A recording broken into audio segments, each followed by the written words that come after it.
আজি ক্লাছ 7-ৰ হিন্দীৰ পাৰ্ট 16 অমৃতবাণীৰ এই অমৃতবাণী যিখিনি দিছে ইয়াতে অমৃতবাণী সন্ত কবীৰ দাস তেখেতৰ দোহা 6টা আছে। প্ৰথমতে নেক্সট আছে কবি ৰহিমৰ 6টা দোহা। এই দোহাকেইটা মই পঢ়ি দিম আৰু ইয়াৰে অনুবাদটো মই ধুনীয়াকৈ কৈ দিম, তোমালোকে শুনি যাবা। অমৃতবাণী। मधुर बसन है औषधि, कटुक बसन है तीर, सबन द्वार है ससरे, साले सकल शरीर। बुरा जो देखन में सला, बुरा न मिलिया कोई, जो दिल खोया अपना मुच्छा बुरा न कोई। गुरु कुंभार छिस कुंभ है, गड़ी गड़ी काढ़े खोत, अंतर हाथ चहाड़े, बाहर बाहे चोत। जाति न पूछो साधु की, पूछी लीजिए ज्ञान, मूल करो तलवार का, पड़ा रहने दो म्यान। निंदक नियरे राखिए, आंगन कुती सबाय, बिन पानी साबुन बिना, निर्मल करे सुभाय। दुख में सुमिरन सब करे, सुख में करे ना कोई, जो सुख में सुमिरन करे, तो दुख काहे को होय। এই 6টা দোহা সন্ত কবীৰ দাসে লিখিছিলে। অতি সুমধুৰ জ্ঞানগৰ্ভ কথা কিছুমান আমাৰ অসমীয়াত যেনেকৈ ডাকৰ বচন আছে, তেনেকৈ এওঁলোকে লিখা যিবিলাক কথা অতি গধুৰ তত্ত্বগধুৰ কথা কিছুমান ইয়াত আছে সোমাই। দেখিবলৈ খুব চিম্পল, কিন্তু ইয়াৰ ভিতৰত বহুত তত্ত্বগধুৰ কিছুমান কথা আছে যিখিনি আমি পঢ়ি তৎক্ষণাৎ সহজতে আয়ত্ত কৰি ল'ব নোৱাৰোঁ, কিন্তু যেতিয়া আয়ত্ত কৰি ল'ম তেতিয়া বুজিম যে আমাৰ জীৱনত এইবিলাকৰ মানে অতঃপ্ৰতভাৱে জড়িত কিছুমান কথা ইয়াত সোমাই আছে, যিটো আমি সহজতে বুজি নাপাওঁ। মই তোমালোকৰ বাবে ইয়াৰ অনুবাদখিনি লৈ আহিছোঁ। প্ৰথম এইটো ভিডিঅ'ত মই অমৃতবাণীৰ পাৰ্ট 16 ক্লাছ 7 হিন্দীৰ সন্ত কবীৰ দাসৰ প্ৰথম 6টা দোহা মই বুজাবলৈ বিচাৰিছোঁ।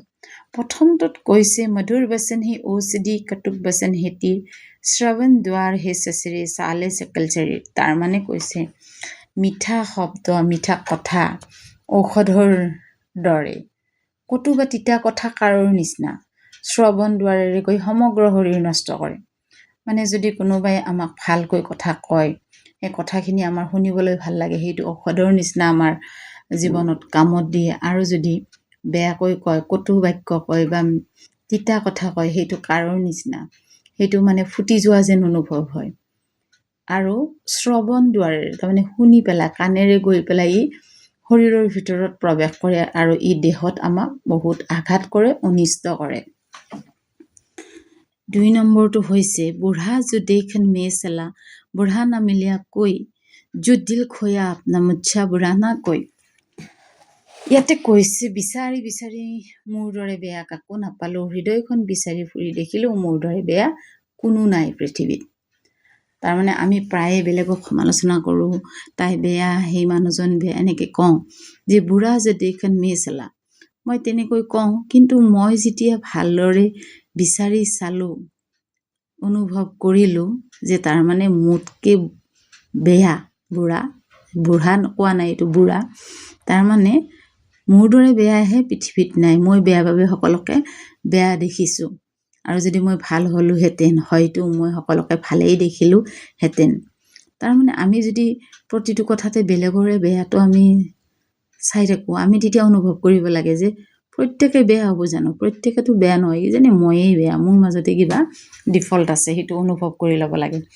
সেইটো হৈছে 2 নম্বৰটো, বিচাৰি বিচাৰি মোৰ দৰে বেয়া কাকো নাপালোঁ, হৃদয়খন বিচাৰি ফুৰি দেখিলোঁ মোৰ দৰে বেয়া কোনো নাই পৃথিৱীত, সেইটো বুজাব খুজিছে। এতিয়া 3 নম্বৰটো अंतर हाथ चहार दे, बाहर बाहे सो, जाति ना প্ৰথমতে আছিল গুৰু কুম্ভাৰ শিষ কুম্ভে গড়ি গড়ি কাঢ়ে খোট, अंतर हाथ चहार दे, बाहर बाहे चोट। 3 নম্বৰৱালা কৈছে গুৰুৱে মানে শিষ্যই কি কৰে, একচুৱেলি ইয়াত কৈছে মাটিৰ বাচন বনোৱা মৃৎশিল্পীৰ লগত তুলনা কৰি গুৰুৰ কথা কৈছে। গুৰু মৃৎশিল্পীৰ দৰে আৰু ছাত্ৰ ছাত্ৰী হৈছে পাত্ৰৰ নিচিনা। মৃৎশিল্পীয়ে যিদৰে ভিতৰৰ পাত্ৰ বনালে পাত্ৰটোৰ ভিতৰত এখন হাত সোমাই দিয়ে, সেইটো সমৰ্থন কৰে। আৰু আনখন হাতেৰে টুকুৰিয়াই থাকে, আঘাত কৰে। ঠিক তেনেদৰে গুৰুৱে কি কৰে, শিষ্যক কেতিয়াবা টানকৈ কথা কয় বা মাৰে, অনুশাসন কৰে, অনুশাসন শিকায়, তেওঁলোকক কি কৰিব লাগে নালাগে এইটো শিকায়। তেওঁলোকৰ ওচৰত গভীৰ কঠোৰতাৰে তাৰমানে কি কৰে, তেওঁলোকক আগবঢ়াই লৈ যোৱাত সহায় কৰে। যেনেদৰে কুমাৰে মাটিৰ বাচন বনাওঁতে ভিতৰত হাতখন সোমাই দি চাপৰ্ট দিয়ে, বাহিৰৰখনেৰে আঘাত কৰে, তেতিয়াহে তাৰমানে বাচনটোও ভাল হয়। ঠিক তেনেদৰে গুৰুৰ ৰোলটো, ভূমিকাটো তেনেকুৱা, আৰু সেইটো কৰিলেহে ছাত্ৰজন সঁচা অৰ্থত উপকৃত হ'ব, তেওঁৰ উপকাৰ হ'ব। সেইটো বুজাবলৈ কবিৰদাসে এনেকৈ কৈছে কথাখিনি। নেক্সট 4 নম্বৰ দোহাটোত কৈছে, জাতি না পুছো সাধু কি পুছি লিজিয়ে জ্ঞান, মূল কৰো তলৱাৰ কা পৰা ৰহনে দুনিয়া। জাতি, সাধু সন্ত ব্যক্তিৰ আমি কি সুধিব নালাগে, তেওঁৰ জাতি কি, তেওঁ হিন্দু নে ধৰ্ম নে খ্ৰীষ্টান, জাতিৰ কথা সুধিব নালাগে। সাধু সন্তজনৰ জাতি সুধিব নালাগে, তেওঁলোকৰ জ্ঞানৰহে বুজ লোৱা। যিদৰে তৰোৱালৰ আৱৰণখনৰ কোনো কাম নাই, সেইকাৰণে তাক কি কৰি থৈ দিয়া, আৱৰণটো, যিটো সাফৰটো, কলমৰ সোপাটো যেনেকৈ আমি কওঁ, সেইটো পেলাই থৈ দিব পাৰা, কাৰণ তাৰ কোনো কাম নাই।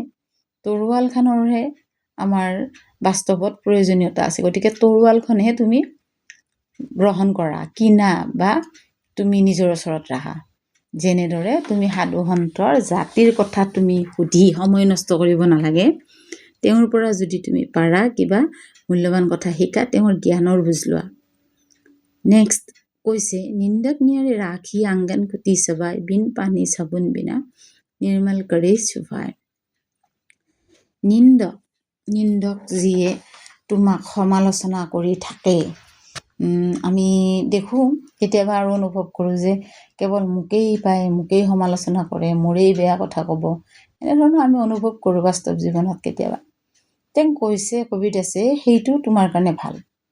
সমালোচনা কৰিছে মানে তোমাৰ ভুলটো দেখুৱাই দিছে, আৰু ভুলটো দেখুৱাই দিছে বাবে তুমি হয়তো নিজে যিটো উপলব্ধি নকৰিব পাৰা, সেই ভুলটো তুমি গম পাইছা, গতিকে তুমি কি শুধৰণি হ'বলৈ এটা সুযোগ পাইছা। সেইকাৰণে কৈছে সমালোচক তোমাৰ ওচৰত থকা মানে তোমাৰেই ভাল।